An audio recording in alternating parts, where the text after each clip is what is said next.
Балким бир нерсени билбейм, балким бир нерсени түшүнбөйм, балким өтө акылдуу эмесмин. Бирок коркпойм, анан жасайм. Мен ошо биринчилерден ошол нерсени алдым да, дерматокосметологияны. Тырышып атып жакшы методикаларды ойлоп таптым. Же көзү таптакыр жүл жүк келет, дискомфорт болот да, жасата берет. Биздин жашоодо көп нерсе көтөрбөйт, бизди сындырат да, бирок ошо сындырууну өсүү катары көрүш керек. Элге көрсөткүм келбеген моменттер бар да. Хирург алам, өстүрөм, чоңойтом, 2 жыл канча жоопкерчиликти мойнума алам, чыгарам, соц тармактарга ал звезда болуп туруп кетип калат. Жашооңдогу болбой аткан нерсеге жоопкерчилигиңди өзүң ал. Сен жашоо бул өзүңдүн эле эмеңдин, иш аракетиңдин бумеранги. Саламатсызбы, урматтуу достор. Сиздер Главное ден соолук подкастындасыз. Демек, сиз өзүңүздүн жана жакындарыңыздын ден соолугуна кам көргөндүгүңүз. Бүгүн бизде кыргыз кыздарынын, ишкер кыздарынын медицинадагы ийгиликтери жөнүндө айтып бермекчибиз. Темабыз ушундай. Биздин коногубуз өзгөчө конок Айнура Сагынбаева. Айнура Сагынбаева дегенде баарыбыз билип калдык. Айнура айымдын 70 эмес, 7.000 эмес, 700.000 подписчиги бар экен. Демек, ошол 700.000 киши Айнура кандай сүйлөйт, кандай кийинет, эмне деп айтып берет, ушуну күнүгө карап турат экен. Ушундай убакыт келбедиби? Анда саламатсызбы, Айнура айым? Биздин студияга келгениңизге ыраазычылык билдирем. Эң биринчиден биздин ушул Главное ден соолук подкастынын көрүүчүлөрүнө, угуучуларына сиз өзүңүз жөнүндө кыскача айтып берсеңиз. Мен сизди бир 10-15, мүмкүн андан да көбүрөөк убакыт мурда билем. Сиз дерматологияны тандап, ушул дерматология боюнча, кесиби боюнча врач болдуңуз, Андан кийинкилерин мен мынакей соц тармактардан көрүп турам. Ушуну өзүңүз айтып берсеңиз. Өзүм жолум тууралуу, Өзүңүздүн жолуңуз тууралуу. Рахмат, Жапар эже. Мен сиздин студенткаңызмын. Билесиз. Ординатурада сизге келип, сабак өткөм. Ошондо сиздин лабораторияларыңыз жаңы башталып келаткан, жаңы өнүгүп келаткан. Анан албетте мен үчүн сиз мындай недосягаемый бир мындай, мен бир убакта ушундай боло аламбы же боло албаймбы деген ойлор менен карачымын да. Азыр эле бизди көп айымдар көрүп турат болуш керек. Ушу айымдардай боло алабызбы же боло албайбызбы деген суроо мененчи. Чындыгында мен азыркы жаш курагыман, азыркы жечкендиктеримен, укмуш жечтим деп айтпайм, бирок баары бир нече жечкендерим бар. Мен мынтип айтат элем да, ар бирөө боло алат. Ар бирөө боло алат, бизди көрүп аткан, эч качан андай боло албайм, эч качан кыла албайм дегендердин баары эле боло алат экен, көрсө. Анткени мен ошо сизге келгенде студентка болчумун, ординатурада окугам, дерматолог сиздей эле коллегаңызмын. Анан поликлиникада иштедим 8 же 14 ЦСМД, тиги Дордой кожзаводдо. Эң такой, орусча айтканда, неблагополучный район по чесотке, вен болезням. Оор район. Новостройка, бүт келечек, ак босого, ак бата деген бар ошол жакта. Анан көп жол кабыл алдым, бирок бир эмем бар да, буга чейин азыр интервьюга чейин сиз мага сонун шорпо бердиңиз. Анан кичине болсо да сырдашып сүйлөшүп калдык. Сиз айтып атпайсызбы? Мен эч нерседен коркчу эмесмин. Мен коркпойм, мен дароо кылам деп. Азыр анализдесем, менде да ошол сапат бар экен да. Балким бир нерсени билбейм, балким бир нерсени түшүнбөйм, балким өтө акылдуу эмесмин. Бирок коркпойм, анан жасайм. Ойлондумбу, дароо кылам. Азыр ойлоп мындай ийгиликтүү адамдарды балким ошол бириктирет. Мүмкүн. Ооба, балким ошол бир сыры деп. Көп ойлонсоң убакыт өтүп кетет да. Убакыттан өтө аласың. Ошо иштеп атып, анан турмушка чыктым, төрөдүм катар-катар, ошо бизди көргөн адамдай эле келиндерди. Ар бир кыргыз айымдын түшүгү менин деле мойнумда болду. Кайненем менен жашадым, чоң кайнатамды бактым. Ооба, врач деген эмне? Врач деген бул акча таппайт, эмне кыласың деген сөздү да уктум. Жумушка барбай эле кой, үйдө эле отур деген сөздү да уктум. Бирок болбой моюн берген жокмун. Иштедим. Акыртыы кичинекей жерден кабинет ачтым. Ошол кабинетте иштеп дагы бир кесибим бар, косметология деген. Косметолог болуп. Бирок мен мындай эметтим да, ошол убакта косметологдор укол эле жасачу. Мисалы ботокс кылчу, филлер кылчу, а тери менен эч ким иштегиси келген эмес. Мисалы ошол эле пигмент, ошол эле беттеги кызаруу барын дерматологдор алар ооруну дарылайт. Алар да көп карагысы келчү эмес. Мен ошо биринчилерден ошол нерсени алдым да, дерматокосметологияны. Тери менен косметолог, дерматолог катары иштегенди мен алдым. Ошон үчүн бул ячейка бош болгондуктан мен дароо ээлеп алдым. Демек рыноктун талабы менен кеттим да. Анан дагы бир нерсе бар болчу, анда косметологдор кымбат косметикаларды сунуштап иштечү да. Бир келгенде бир 7-8-10 миңге алчу. Ал учурда бул өтө чоң баа болчу. Азыр 70-80 миң дейт. А мен кандай кылдым? Мен Туртойго бардым. Кореялык косметика жаңы чыккан. Ошодон толтуруп алчумун. Анан 200 сом, 300 сом, анда 200 сом, 300 сом, азыркы 2000, 3000 болчу да. Ошондон алып, анан деп ойлонуп, териге кандай таасир этет деп жакшы изучать этип, анан назначение кылчумун да. Анан консультацияга аябай көп көңүл бурчумун. Эмне үчүн? Эмне үчүн сиз ошентиңиз, а башка врач анта албайт? Сыры эмнеде ошол? Мен талапты көрдүм. Элге эмне керек? Азыр эмнеден сусап турат. Косметологко барса, ото чоң оор процедуралар жасап берет. Анан эч ким вазиц эткиси келбейт да тери менен. А мага кызык болчу. Эмне үчүн пигмент бар? Эмне үчүн ал кетет? Эмне үчүн мындай болот деп ошонун баарын изилдеп окучумун да. Анан мындай тырышкан адам баары бир талат да. Тырышып атып жакшы методикаларды ойлоп таптым. Кабыл алып баштадым көп кишини. Ошентип эл байытты.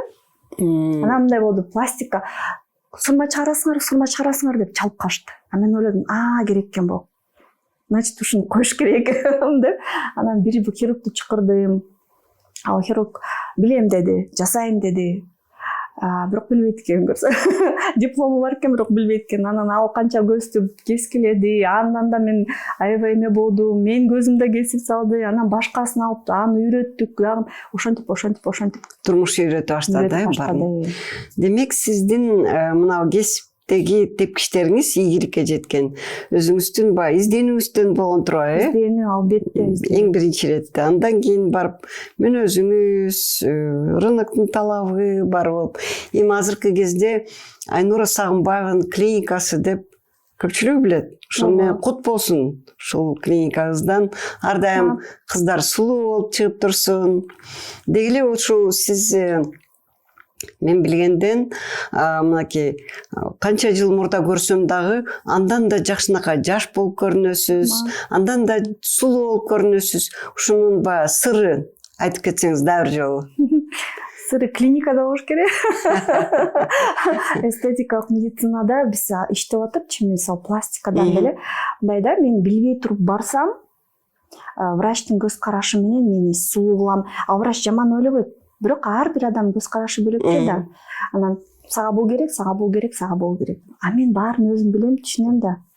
Мисалы пластикадан деле мага бетим тартып атканда мен айттым, оозумду чойбогу дедим бияка. Мага оозум ордунда калыш керек.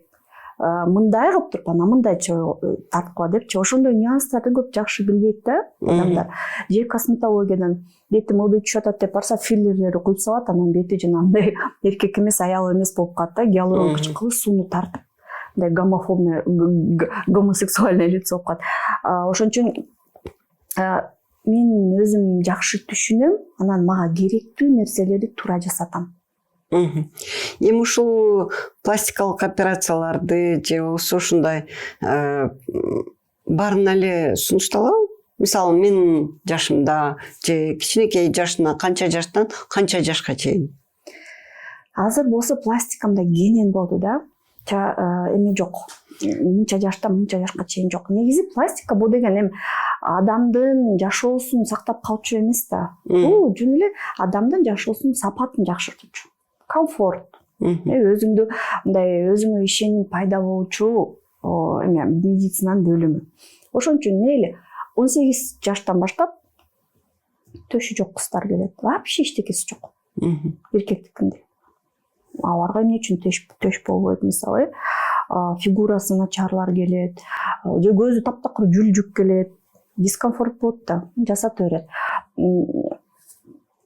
Канча жаш менен чектелет деп да айта албайм, медициналык көрсөтмө. Мисалы, сиздин ден соолугуңуз жакшы болсо, кан басымыңыз, жүрөгүңүз бүт баарын изилдейт да, эгерде баары жакшы болсо эмнеге жок? Противопоказания жок болсо, противопоказания жок. Эми Айнур айым, сиз өзүңүздүн келбетиңиз менен баягы инфлюенсер катары баарына мисал болуп турасыз. Жакшынакайсыз. Эмнегедир кээ бир биздин кыздарды карасак, эми дагы жакшы, Кудайга шүгүр, азайып бара баштады. Ошондойчу оозу мындай чулчуйтуп, кирпигин 1,5 метрдей кылып, эми мен ашырып айтып атам. Ошолорду кимдер жасайт, кимдерден угушат ушундай жакшы экенин. Анткени жаштар кээ бирлер билбейт да, ушундай сулуу экен депчи. Эмне үчүн жана кээ бирлерге ушундай жасашат? Коллегаларыбыз мүмкүн, же өзүлөрү ошондойду каалайбы? Ушундай кыздарга эмне айтат элеңиз? Бул адамдын табитинен. Бирөө мындай со вкусом кийинет, бирөө безвкусно кийинет го. Ошондой эле. Мындай бирөө көрбөйт да өзүнүн кебетесинчи, кандай экен, анан бирөөнү тура эле жаза берет. Эмне үчүн врачтар аны жасайт? Келип хочу мага жасап берчи десе, айла жок жасайт. Же кээде врачтын деле табити жок. Ал билет, укол сайганды үйрөнгөн, бирок өзүнүн вкусу жок. Жана эметет го, бизде пластика эметет да, хирургка барганда, барарга чейин анын келинчегин жакшы карап, анын вкусун жакшы билип ал депчи. Жакшы кеңешкен, сонун кеңешкен бул. Жакшы. Анан эми бул сулуулук деп Антон Павлович Чехов айткан, сулуулук деген эмне депчи. Бүт бардык жагы, кийими дагы, ойлогон ою да ошондо. Сиз эмне үчүн сулуусуз? Мен сиз ушул суроого жооп берейинби? Сиз анткени бир эле сырткы келбетиңиз эмеспи? Сиз окуйсуз, мына азыр мына китепти жаздыңыз, ушундай сонун китепти. Дайыма өзүңүздү өсүп, өркүндөтүүдөсүз, дайыма окуп турасыз. Ошол да. Албетте. Бир эле жагынан эмес. Сырт жагынан сулуу болсоң, 2 минут сен менен сүйлөшкөндөн кийин сулуулугуң да көрүнбөй калат да. Ооба. Биринчи ирет сенин сөзүң, өзүңдүн алып жүрүшүп турушуң, этикаң, манераларың, жан дүйнөң. Бул деген сулуулук бул мындай бир комплекстүү нерсе деп ойлойм да. Ушуну жакшы билиш керек да биздин кыздарыбызчы. Баягы сулуулук десе эле кирпик чаптап, анан бетин жасабай, жүз эле эмес. Ооба, бүт баары. Бирок кээ бир айтат го, жан дүйнөнүн сулуулугу биринчи орун. Мен биринчи орунга эчтекен койбойм, баары чогуу. Төп келишип. Ооба. Анткени мындай эгерде эркек менен аялдын мамилесин алсак, жан дүйнөңө жетиш үчүн биринчи сырткы сулуулугуңа кызыгыш керек да. Кызыгып, анан барып, ушунун жан дүйнөсүн көрөйүнчү, кандай адам деп анан ошону көрөт да, мисалы партнерың. Ошон үчүн аял үчүн баары маанилүү. Сиздин Instagram баракчаңыздан көрдүм, коомдук ишмер деп которулабы? Бул эмеде публичная личность. Анан бир нече проекттерди алып барат экенсиз. Личная личность депчи. Инстаграмда просто эме бар, өзүңдү обозначать этишиң керек, сен кимсиң. Ооба. Бренд, косметика, анан ушул туура келди сизге. Мен ойлондум, менин 700 000 кишиңиз болсо. Мен жөн эле инфлюенсер эмес. Мен инфлюенсер деген мындай киши да, мисалы 2 миллион, 3 миллион болсо деле, анын бир нече аудиториясы бар. Менин аудиториям бүткүл Кыргызстанда. Өзгөчө Кыргыз каналынан кийин мени баары билет. Ошон үчүн ошого жакыныракмын го деп ошону. Ооба. Анткени сиз ошончо 700 000 кишиге таасир берип атасыз. Жакшы. Анан мындай суроо. Сиз ушунча проектиңиз бар, мына 4 проектти ийгиликтүү алып барып атасыз. Ошого карабай жакшынакай көрүнүшүңүз кантип жетишесиз? Сыры эмнеде? Делегировать этиш керек. Сөз баарына жетише албайсың. Албетте инилерим бар. 2 проектти жардам берет. Клиниканы аларды үйрөтүп, аларды жолуна койгонбуз. Биринин косметика чыгарууну башкарат, биринин клиниканы башкарат. 2 клиниканы. мен көбүнчө ошо косметиканы сатуу, изилденүү, сапаттарын кароо, анан көбүнчө азыр эме психологияга кызыгып атам. Бул менин хоббим да. Психология, мамиле. Мен өзүмдүн эмемди таптым да, комфорт зонамда. Эң жакшы. Өзүмө жаккан нерсе кылып атам. Азыркы күндө сиз мен баягы толугу менен өзүмө өзүм жагам дегенге жооп бере аласызбы? Ооба, жагам. Аябай жагам.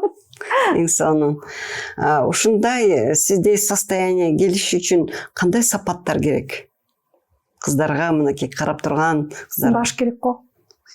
Сынбаш керек. Сынбаш керек. Ооба. Көп нерсе биздин жашоодо көп нерсе көтөрбөйт, бизди сындырат да. Бирок ошо сындырууну өсүү катары көрүш керек. Мына жыгылган сайын мен өсүп атам деп ойлош керек да. Маселе болобу, чечкен сайын мен өсүп атам деп ойлош керек. Эч качан мындай мынтип өспөйсүң да, эч ким бирөө сени көтөрүп, жалаң мотивация берип, жалаң ийгиликтердин үстүнө өспөйсүң. Сынып анан өсөсүң, бирок сынбаш керек да, баары жыгыласың, канжылайт тизелериң, ыйлайсың, бирок кайра эле көтөрүлүш керек. Ошол көпчүлүк жаштар деп айтсам болот, мүмкүн мен курактуулар деле, улуу муундагылар деле ошо сүрөттү, социалдык баракчада сүрөттөрдү көрүп алып эле ойлойт да, Айнура Сагынбаева ушундай өзү жакшынакай, баары бар, мунун проблемасы жок, баары ушундай болуп калды деп.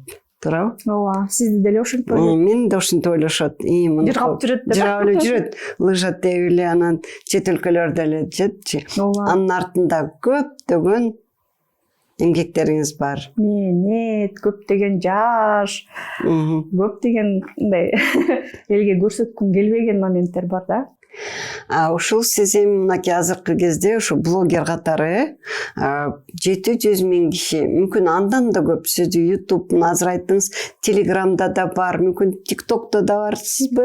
Бардык жагында барсыз, Ушуга сиз качан мындай чечим кылдыңыз? Эң биринчи эмнени койдуңуз эле, кайсыдан башталды? Мен мисалы бир жыл мурда баштадым. Мен жумуштагылар айтты, сиз болушуңуз керек, дегенде макул жасайм деп баштадым. Сиз качан баштадыңыз? Менин бизнесим ошо соц тармак менен байланыштуу болуп калды. Балки менин бизнесим ага менен байланыштуу болбосо мен ойломок эмесмин. Пластикалык хирургия бул биринчи ирет трендтер, биринчи ирет сулуулук көрсөтүш керек, реклама кылыш керек. Демек, ал өтө жардам берет. Ооба, мен биринчи өзүмдү көрсөткөн эмес, мен жакшы маркетологдорду алып, алар менен өсүп, бар неметип, анан бир нерсени байкадым да, маркетолог алам, үйрөтөм, жасайт, анан үйрөнүп алып кетип калат. Алам, үйрөтөм, жасайм, кетип калат. Хирург алам, өстүрөм, чоңойтом, 2 жыл канча жоопкерчиликти мойнума алам, чыгарам, соц тармактарга ал звезда болуп туруп кетип калат. Ойлодум, эмне үчүн өзүм кыла албайм?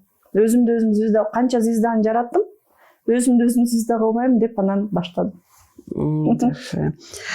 Сизге ушул социалдык тармактарда болуу, ушул суроо боюнча өзүңүздүн коллегаларыңызга, биздин коллегаларыбызга, врачтарга кандай кеңеш берет элеңиз? Мен мисалы кээ бирде айтам да, ушу Авиценна клиникасында аябай жакшы врачка келип ушундай бир маалымат айтып коюңузчу оору жөнүндө десем, жок, барбайм, мен уялам. Кээ бирде болушту, андан көрө мен жумуштан кетип калам дегендерчи. Сиз кандай кеңеш берет элеңиз ушундай врачтаргачы? Ушундай кесипкөй, аябай жакшы специалист деп коелу, кардиолог дейли, анын маалыматы аябай керек. Бирок эмнегедир ушу социалдык тармактан чыгып сүйлөп бергенден тартынышат. Ушуларга кандай кеңеш берет элеңиз? Биздин коллегаларга бир иш болбой атсачы, мен мынтип эметем да. Демек, сен ал иштин максатын жакшы түшүнбөй атасың. Эмне себептен? Мисалы, эгерде биздин көз караш болсо, мисалы Авиценнада жакшы врач бар экенин көрсөтүү, бирок алар аны көп түшүнбөйт да. Мен мисалы максат коюуну туура эметмекмин да, көздөмөкмүн. Бир кардиолог мисалы приемго келген бир эле кардардын ден соолугун чыңдай алат. Эгерде мондай камерага отуруп сүйлөп койсо, 100 000 адамдын ден соолугун жакшырта алат. Ошол врач камерага отурарда биринчи ирет менин максатым канча деген адамга айтыш. ооба Канча ооруну деген- алдын алуу алдын алыш үчүн канча деген адамга кеңеш берүү. Мына менин толтура пациенттерим отурат, мен ошо пациенттер менен сүйлөшүп атам деген ой келсе эле камерадан коркпой калат. Бир пациент менен сүйлөшүп атасың же мен мененби, ошол отуруп сүйлөшө беришиң керек да, коркпошуң керек. Анан камера мен жаман көрөм деген нерсе, сен врачсың. ооба Сен кеңеш беришиң керек. ооба Бул сенин жумушуң. ооба биз мединститутта окуп жүргөндө эле айтчу эмес беле, сен сөзсүз өзүңдүн баягы санитарно просветительная Ооба. работа деген бар Сөзсүз. болчу да, барып Сөзсүз. институттарга, мектептерге айтып бериш керек болчу да. Айтып бере албасаң да кантип сенде кандай врач болот? Айтып бериш керек ошону. Анан врачты биздин мына подкасттын максаты дагы, пайда болуу максаты да биринчи иретте мындай да, биздин туугандарыбыз көбүнчө аябай кыйналып эң акырында келет да больницагачы. Себеби эмне дегенде орунду билишпейт, маалыматы жок. Ошон үчүн баягы кыйналып эң аянда келет. Анан бул жерде врачтын эң негизги милдети оору жөнүндө алдын алуу.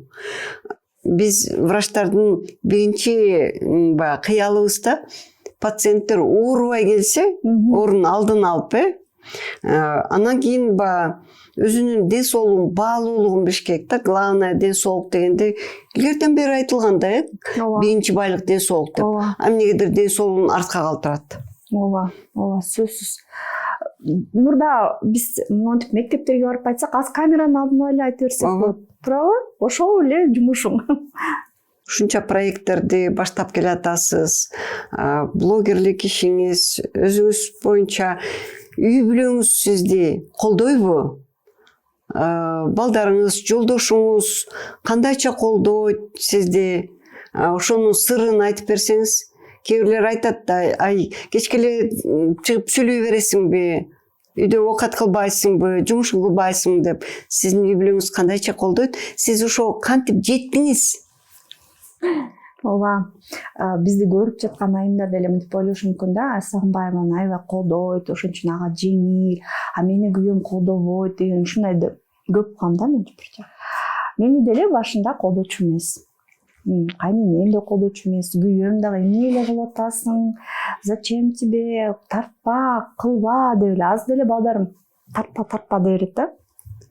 Өзүм апам да колдочу эмес, иңим да колдочу эмес. Мындай шыдыңдап, күлүп, эмне эле кылып атасың деп, анан мен жана айтып пластиканы, жыныстык кынды кичирейтүү операция жөнүндө айтсам, бизди уят кылып атасың, мына менин досторум ушуну жиберип атат, мен кандай гана сөз сыккан жокмун да, биягыман киргизип, биягыман чыгарып атам. Анткени мен өзүм көздөгөн максатым бар, мага эч ким тоскоолдук бербей беле деп. Убакыт өттү, өзгөрүп баштады, аябай оор болду, өтө оор болду. Былтыр апамды Европага алып барып келдим, бүт кыдырттым. Ошол жерде кыргыздардын коому бар экен. Быйыл дагы буюрса барам. Бүт Шотландия, Испания, Италиядан кыргыздар келди. Анан баары келип мени кучактап, биз сени жакшы көрөбүз, сен ушундай айымсың деп. Өткөндө апамдын оозу ачылып, ошондон кийин мага менин жумушума болгон көз караш өзгөрдү. Ушунча жыл күрөшүп келдим да, менчи жок деп. Анан келгенден кийин бир эме айтып атып, мен кызымды түшүнчү эмес экенмин. Көрсө аябай сыйлуу адам экен, көрсө тура эле иш кылып атыптыр деп. Азамат, ошо сөздү кандай сыймык, кандай сыймык. Ооба. Мен сизди ойлодум да, мынакей ошо кыргыздардын мырзалары айтышчу да, ушу сексуалдык ден соолук жөнүндө. Бирок кыргыздын кыздарынан сиз биринчи болуп чыгып айттыңыз да. Мисалы башка эле өлкөлөрдө бул эми биздин Кыргызстанда, анан постсоветтик өлкөлөрдө ушундай болуп калган да. Жыныстык органдар жөнүндө же деле ошонун ден соолугу жөнүндө айтпаш керек депчи. Керек болсо биз каяктан төрөлүп атабыз, кайдан пайда болуп атабыз? Кайсыл жериң ооруса, ошол жерде жаның дейт. Керек болсо ошол жериң ооруса, ошол жерден каза болот. Аны айтыш керек, деш керек, мектептерден баштап үйрөтүш керек. Ошондон кийин азыр көп урологдор чыга баштады, ачык айтып, азыр гинекологдор ачык баштады. Мына мен байкадым да, ошондон кийин тим эле жазылды да, врачтар кармап кетти. Мен сүйүнгөнүм эле канча деген врач ушу теманы кармап, ачык эле сонун түшүндүрө баштады. Ошол дин коому сизди баягындай нааразылык нотасы менен чыкканда корктуңузбу? Болдубу? Корктум, анткени өтө агрессивдүү чыкты. Мен өзүм агрессор эмесмин да, мен мындай борец эмесмин.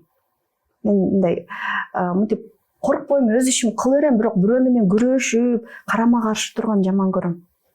Ушундай адаммын да. Корктум. Анан бир нече убакыт депрессияга да түштүм. Бирок бир нече убакыт өткөндөн кийин кайра өзүмө келип, тура кылып атканымды, зато сонун бир толкун кетти да, врачтар ушу теманы алып, ушу теманын үстүнө иштеп кетти. Бул дагы мындай бир жетишкиндик го деп ойлойм да. Сиз дагы социалдык баракчаңызда бир эмеден уктум эле. Мен ушундай китептерди алып, сексология, сексопатология боюнча билимди өркүндөтүп атам деп. Азыркы кезде ал жогорку билим алып атасызбы, же кандай ошо боюнча? Мен 2 жылдан бери онлайн университетте окуп атам, РНЦОдо. Психологическое консультирование в сексологии деген. То есть үй бүлөлүк мамиле, эркек менен аялдын ортосундагы мамиле, төшөк менен жөн эле мамиле, эркек менен аялдын ортосундагы мамиле экөө тыкыз байланышта. Сексология бул үй бүлөлүк мамиленин эле бир эмес бөлүгү. Анткени баары инстинкт аркылуу кетет да, бүт баары. Анан азыр кечээ эле модуль тапшырды. Көптөн бери эме канчага тапшырдыңыз? Баасы бирок тапшырганым да жакшы, анткени аябай сложный криминалдык сексология, аябай мындай оор, чоң модуль болчу. Эми дагы 2 модулум калды. Иштеп атып окуган аябай кыйын экен да. Башың бизнесте, анан биягың сексология.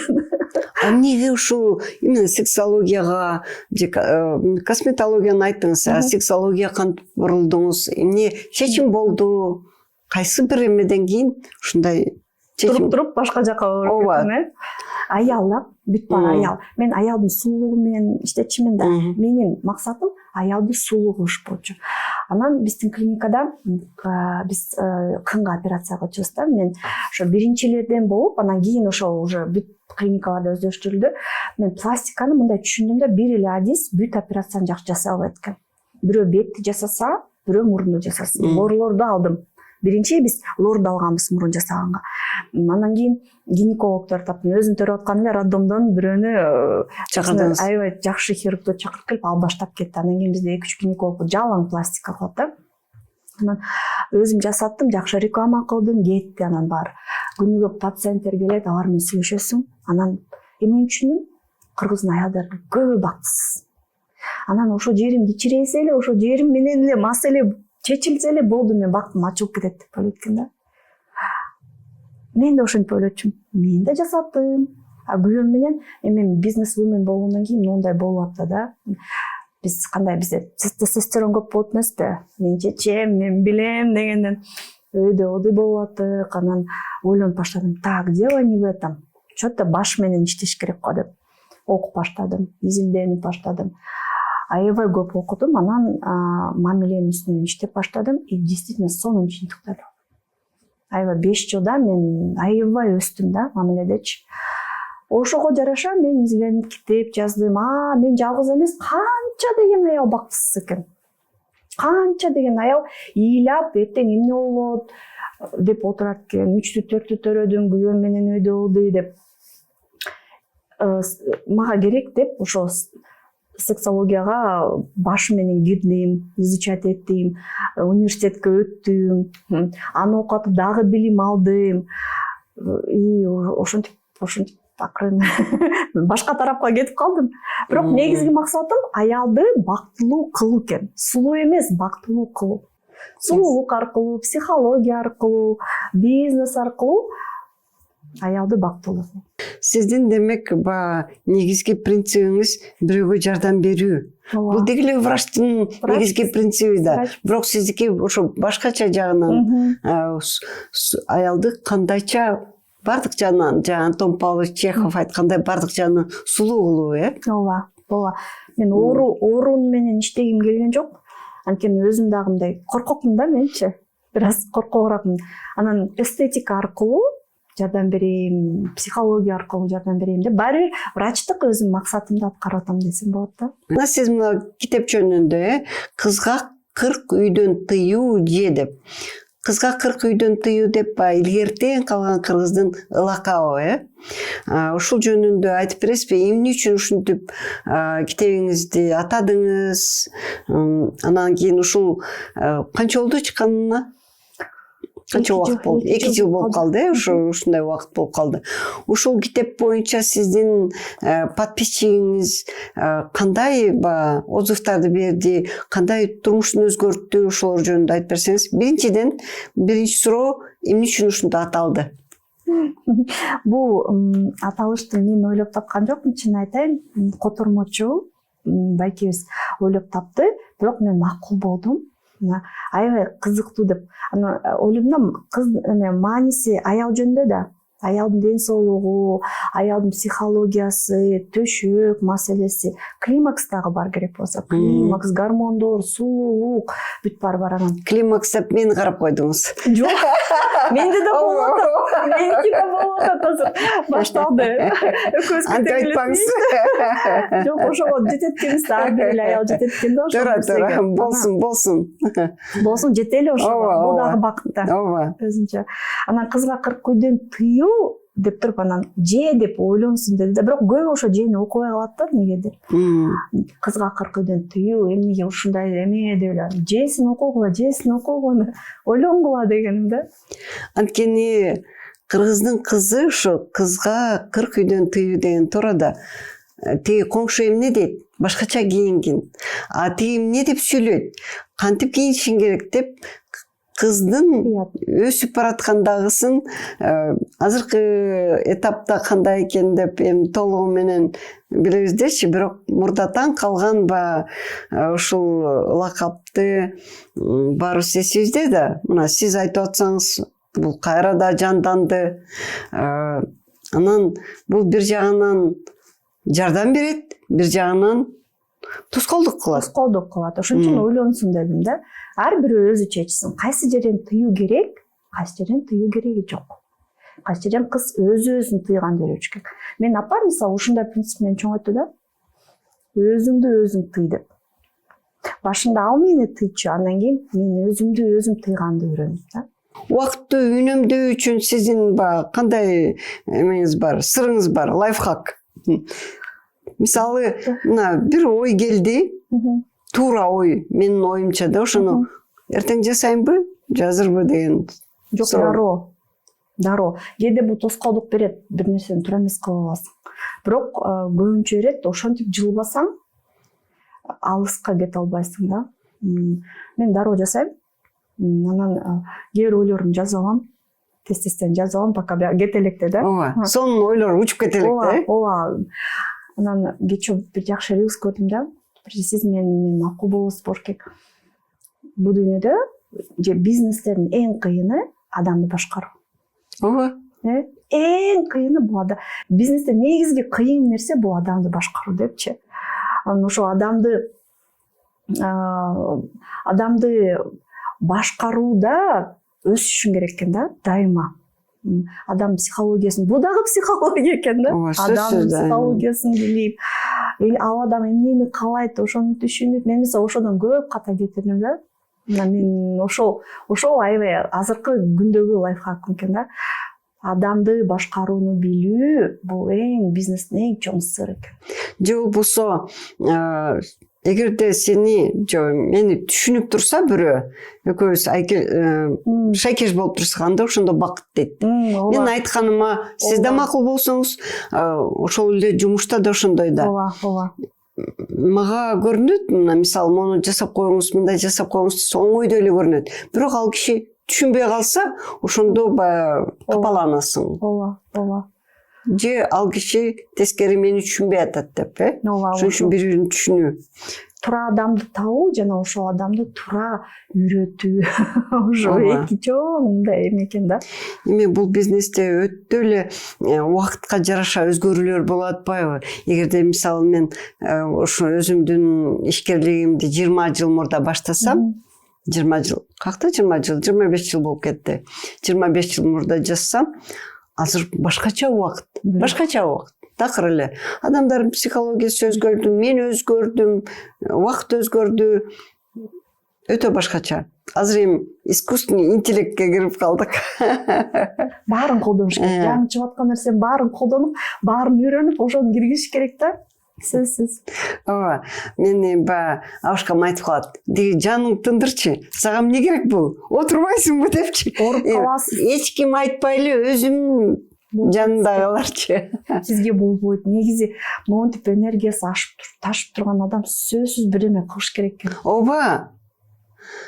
Өзүңдүн баягы ички дүйнөңдү талабын жасап турушуң керек. Ооба. Жана манасчылар болот го, манас айтпаса ооруп калат дегендечи. Биз энергиясы чыгарып турбасак, иштеп турушубуз керек. Бага берип турбасак, ашып ташып турган бизден жана эси чыгарып турса ооруп калабыз. Ооруп калабыз. Болбойт. Берип турушубуз керек да, дайыма берип. Жакшы нерсени эң кор дегенде мен тааныбаган балага да бир нерсе айтам. Ай, мындай кылбайсыңбы? Мындай кылбайсыңбы депчи. Бирок мындай осуждать этпей, кеңеш түрүндө айтам да. Мына сиз мисалы бир убакыттын машинесине кирип, өзүңүздүн баягы 25-20 жашыңызга келип калдыңыз. Институт жаңы бүтүп аткан кезде, ошондо сиз кандай кылмакчысыз? Кандай кеңеш бермексиз өзүңүзгө? Өзүңө. Мен айтмакмын, Айнура, маанилүү нерселерге гана көңүл бур, маанисиз нерселерди караба. Убактыңды, энергияңды, көз жашыңды, көңүлүңдү ага коротпо деп. Бул биринчи да. Ошол маанилүү демек, бул маанилүү эмес. Ошону эмете албай атканда ошолчу дачы. Анан дагы кандай кеңеш бермекмин? Болбой аткан нерсеге убакыт коротпо. Өтө көкпет болбо. Эгерде болбосо, ташта да дальше кет демекмин. Көбүрөөк убактым ошолорго кетип калды. Анан жашооңдогу болбой аткан нерсеге жоопкерчилигиңди өзүң ал. Сен жаман жашап атсаң, ыйлап атсаң, болбой атса, жаныңдагы ошол сотрудниктериң, ошол жолдошуң, эч ким күнөөлүү эмес, сен өзүң күнөөлүүсүң, сен туура эмес мамиле кылып атасың, туура эмес иштеп атасың. Сен жашооң бул өзүңдүн эле эмеңдин, иш аракетиңдин бумерангы.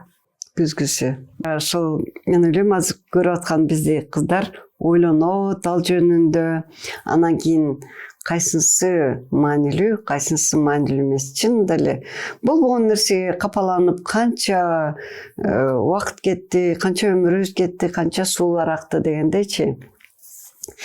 Сиз азыркы кездеги жасап аткан ишиңизди кандайча дагы өзгөртөсүз? Деги эле алдыңызга дагы бир 5-10 жылдан кийин кандай деп элестетесиз? Эмне кылсам депчи. Барбы ушундай оюңуз? Ойлорбу? Кандай максатыңыз бар? Азыр мен ушу бүгүнкү момент менен жашап калган учурким да. Эртеңки күндү ойлонгонго энергиям жок болуп атат да. Анда менден сураңыз, Мен дагы ушуну ойлонгон эмесмин, бирок азыр эле нахады ойлонуп атам.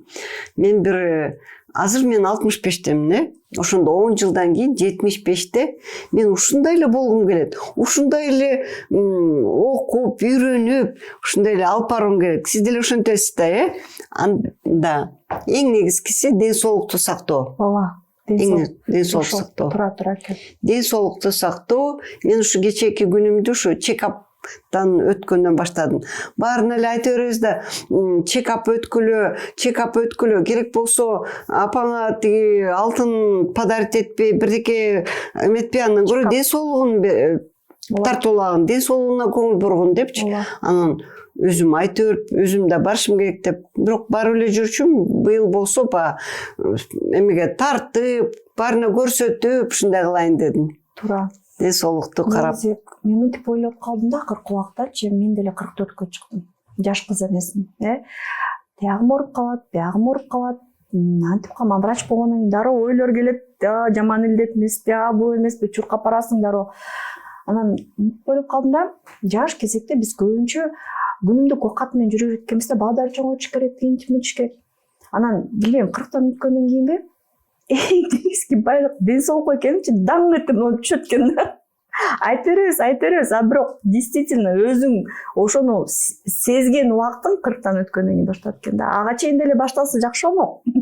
Баш иштесе, азыркы балдар акылдуу го, кичине бирдеме болсо эле барып чуркап көрүнөт. Ден соолук жок болсо, ошол эле алдын алуу жок болсо, эчтеке кереги жок экен. Эчтеке.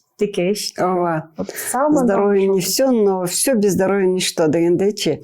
Сиз эми канча кишиге ушундай таасир бересиз, үлгүсүз, ушу ден соолук боюнча дагы айтып кетсеңиз, эртең менен турганда эмне кыласыз, эмнеден баштайсыз?